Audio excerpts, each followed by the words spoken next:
इ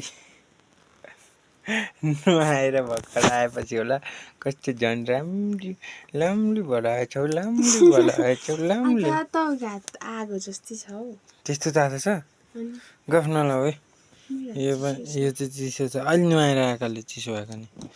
अनि कपाल पनि चिसै छ तिम्रो त होइन अनि तर राम्री भएर आएको छ यता हेर एकचोटि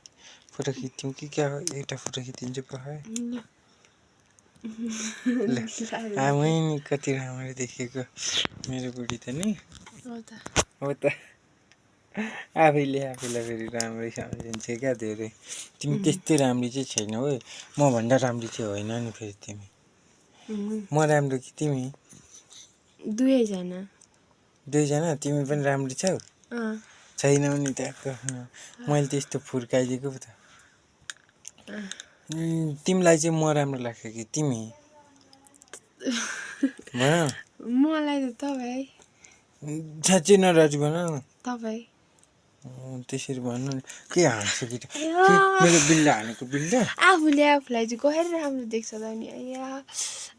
त्यही त अनि यत्रो औँठी पनि किनिदिएको छु सुनको औँठी किनिदिएको छु नभन्नु अहिले हरायो भने अनि बर्थडे गिफ्ट हो यो चाहिँ हाम्रो प्रेमहरू अब फेरि आउन आँटिसक्यो मेरो बर्थडे त्यही है अहिले चाहिँ अब रमाइलो छ है नुहाइधुवाइ गरेर आइन् अब के काम गर्न जानुपर्ने अब लसुन गोड्न जानु भनेको पानी पर्यो अनि तँ काँटा चाहिँ के गरेको यो धोएर आएको थियो अनि सफा ल